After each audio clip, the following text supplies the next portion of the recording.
Salam əziz şagirdlər və valideynlər. Bugün sizinlə birlikdə 6-cı sinif Azərbaycan dili 2-ci hissə iş dəftərini işləməyə başlayaq. Səhifə 60-da qalmışdıq. Çalışma 1-də deyir ki, cümlədəki sayı hansı sözlə əvəz etmək olar? Müzakirədə bir sıra suallar cavabsız qaldı. Baxırıq, bir sıra sayından sonra gələn sözümüz cəmdədir və bunu bir çox sözünlə, bir çox sayınla əvəz etmək olar.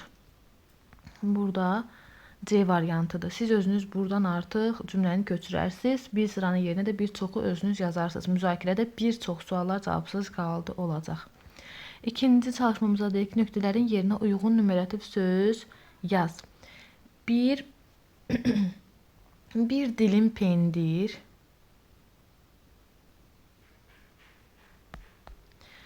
Üç nəfər insandan, nəfər insana aid. 3 nəfər tibb bacısı.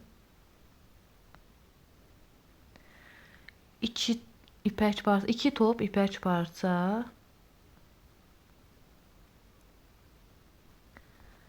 5 dəstə göyərti.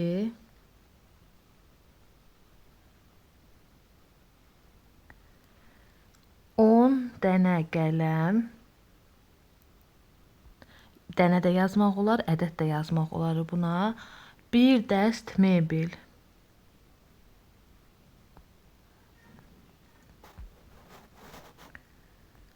Üçüncü çalışmamızda deyək ki, verilmiş söz və söz birləşmələrini cümlədə tamamlıq vəzifəsində işlət. İndi işlədib mən cümlələrimi yazacağam buradan. Siz də öz cümlələrinizi yazarsınız. Mən burada dostluq sözünü işlətdim. Mən səmimi dostluğu hər şeydən üstün tuturam. Çiçək dəstəsini suya qoy. Mahnı oxumağı çox sevirəm. Sizi tədbirdə gözləyirəm. Verilmiş söz və söz birləşmələrini tamamlıq vəzifəsində işlətdim. İndi çalışma 4-də deyir ki, hansı cümlədə şəhər sözü qeyri-müəyyən təsirli çaldadır? Qeyri-müəyyən təsirli çal bildiyimiz kimi nə sualına cavab verir? Adətən feilin yanında gəlir. Baxağın indi günü-gündən inkişaf edən bu şəhər turistlərin diqqət mərkəzindədir. Burada yoxdur. Dənizin kənarında yeni bir şəhər salırdılar. Görürsünüz, burada feilin yanındadır. Ona görə ikinci cümləmizdə qeyri-müəyyən təsirli çaldadır. Şəhər sakinləri yeni çəkilmiş yoldan razı qaldılar. Burada şəhərin sakinləri bu qeyri-müəyyən yiyəlik haldadır. Bir dənə ikinci variantımız, ikinci cümləmiz qeyri-müəyyən təsirli çaldadır. 5-ci çalışmamızda deyir ki, sinif sözünü adlı qeyri-müəyyən yiyəlik və qeyri-müəyyən təsirli çalda cümlədə işlət. Gəlin indi mən də ona aid nümunələr yazacağam. Siz də öz nümunələrinizi yazarsınız. Deməli, sinif sözünü adlı halda işlətdim. Sinif çox isti idi. Hara çox isti idi? Sinif. Sinif rəhbəri gözəl bir xanımdır. Sinifin rəhbəri gözəl bir xanımdır. Artıq burada sinifin şəkilçisini əlavə edə bilirik. Qeyri-müəyyən yiyəlik halda müəyyən yiyəlik hala çevirə bilirik. Təmiz bir sinif axtarırlar. Sinif sözü həm xəbərin yanındadır, həm də təmiz bir sinifi axtarırlar. Qeyri-müəyyən təsirli halda müəyyən təsirli halda çevirmək mümkündür. 6-cı tapşırıqda deyir ki, hansı cümlədə təyin işlənməmişdir? A variantında nənəm bir axşam balaca bacıma nağıl danışırdı. Burada hansı bacıma? Balaca bacıma. Burada var. O səbirsiz adamdır. Necə adamdır? Ağıllı kişi qışın qeydinə yazda qalar. Hansı kişi? Qarşıda kimsə asta-asta gedirdi. Bu da asta-asta xəbərə aid, feilə aid olduğuna görə zərflikdir. Təyin deyil. Ona görə D variantında təyin işlənməmişdir. İctimai yerdə xoş rəftar və mədəni davranış, xoş rəftarla mədəni davranış təyindir. Yəni necə rəftar, necə davranış bunlar təyindir. Bir dənə D variantında zərflik də asta-asta orada təyin deyil. İndi isə keçək növbəti 61-ci səhifəyə. 61-ci səhifədə isə deyir ki, çalışma 7-də uyğun yerlərə təyin əlavə etməklə cümlələri genişləndir. Birinci cümləmizdə Nərgiz gülləri Güldandan götürdü. Gəlin mən bunu yenə yazım, sizin üçün oxuyum.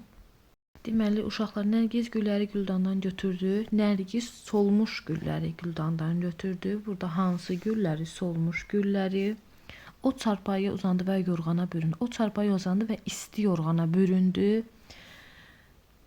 Direktor işçilərə tapşırıq verdi. Direktor gənc işçilərə tapşırıq verdi. 8-ci cümlədə deyir, tapşırığımıza deyir ki, cümlələrdə zərflikləri müəyyən et, cədvəli tamamla. Deməli, əziz uşaqlar, mən burada 8-ci çalışmanı belə yazdım. Siz də buradan baxıb yaza bilərsiniz.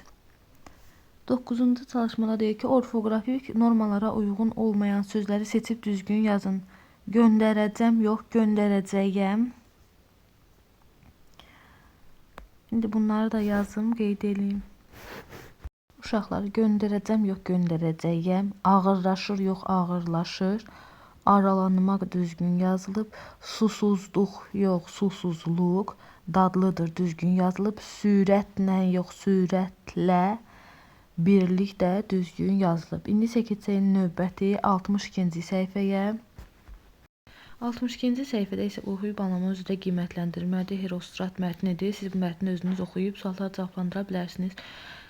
Birinci çalışmada deyir ki, hansı cümlədə motiv sözü mətndəki mənasında işlənmişdir. Baxaq indi burada.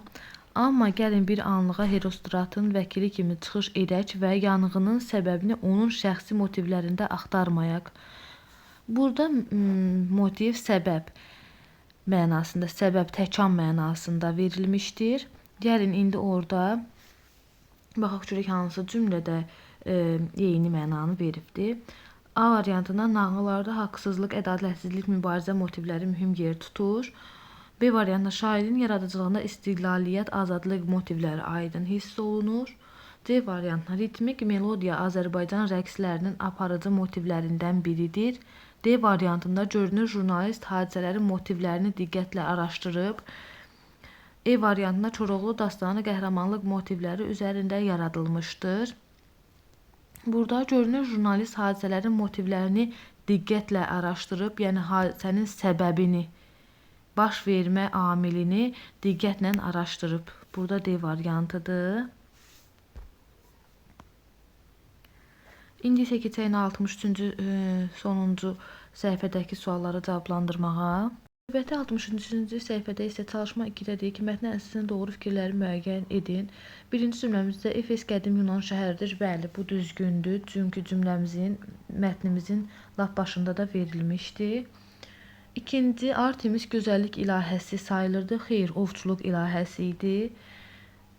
Üçüncü cümləmizdə Feopompun yazdığına görə Artemis məbədini Herostrat yandırmayıb. Xeyr, o yandırıbdı. Orada da qeyd eləyir ki, o yandırıbdı. Dördüncü cümləmizdə Herostrat dünyanın 7 möcüzəsindən birini məhv edib. Bəli, məbədi yandırıb. Lap əvvəldə də qeyd olunur mətnin əvvəlində. Beşinci cümləmizdə müəllifin fikrincə məbədin baş kahini tacirlərin etibarından sui-istifadə edib. Bəli. Onlar pullarını verir, tacirlər pullarını məbəd baş kahinə verirdilər. O da öz şəxsi məqsədləri üçün istifadə edirdi həmin pulları. 6-cıda Artemis məbədi payız günlərindən birində yandırıb. Xeyr, 21 iyunda yandırıbdı. 21 iyulda yandırıb, mətnin əvvəlində də var. Aşağıdakı çalışma üçün deyir ki, aşağıdakı parça mətnin hansı abzasında əlavə edilə bilər. Belə ki, yandırılmış məbəd Makedoniyalı İskəndər tərəfindən bərpa edilmiş və dünyanın yeni 3-cü möcüzəsi yaranmışdı. Bu haqda deyəndə ki, 3-cü möcüzə haqqında 5-ci abzasa, yəni sonuncu abzasa danışılır. Bu mətni də həmin abzasa əlavə eləmək olar. 4-cü çalışmada müasir dövrdə Herostrat adı rəmzi məna daşıyır. Səncə hansı adamlara Herostrat deyirlər? Herostrat öz məqsədləri üçün şöhrət mətndən də məlum olduğu kimi Herostrat şöhrət qazanmaq üçün məbədi yandırıbdı. Buradakılardan da bir dənə D variantı, ad çıxarmaq üçün ən çirkin əməllərdən belə çəkinməyən adamlara deyirlər həmin Herostrat adını. Orada da mətndə də qeyd olunurdu ki, şöhrət qazanmaq üçün məbədi yandırıb. 5-ci cümlə çalışmamızda deyir ki, mətni yazmaqda müəllifin əsas məqsədi nədir? Herostratın şəxsiyyəti haqqında məlumat vermək. Xeyr. Artemis məbədinin memarlıq xüsusiyyətlərini izah etmək. Xeyr. Artemis məbədinin 7 möcüzəsindən biri olmadığını əsaslandırmaq. Xeyr. Məbədin yandırılması ilə bağlı geniş yayılmış fikri bəli, D variantı düzgün variantdır.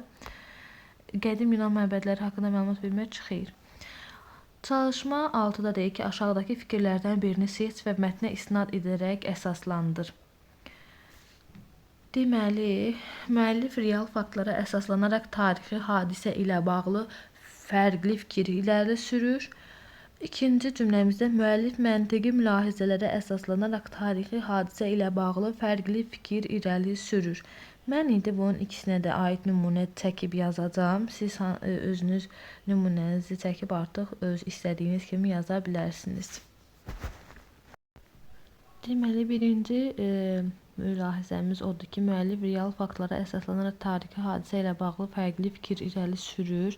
Əsaslandırmam da odur ki, müəllif mətndə qeyd edir ki, qədim dövrdə tacirlər pullarını qorumaq üçün məbədin kahinlərinə etibar edirdilər. O, baş kahinin bu pulları mənimsədiyini və hesabat vaxtı gələndə izi itirmək üçün məbədi özünü yandırdığı, suçu isə işgəncə ilə Herostratın üstünə yıxdığı fərziyyəsini irəli sürür. Bu hadisəyə tam fərqli və məntiqli bir baxışdır. İkincidə isə müəllif məntiqli mülahizələrə əsaslanaraq tarixi hadisə ilə bağlı fərqli fikir irəli sürür. Müəllif qeyd edir ki, əgər Herostrat doğrudan da tarixdə qalmaq istəyirdisə, məbədi yandırdığını dərhal etiraf eləyərdi. O isə işgəncə altında etiraf eləyir. Buna görə müəllif məntiqi nəticə çıxararaq hadisənin əsl səbəbini baş kahinin pulu mənimsəməsi və iz itirmək üçün yanğın törətməsi ola biləcəyini irəli sürür. Bugünlük bu qədər uşaqlar, hələlik.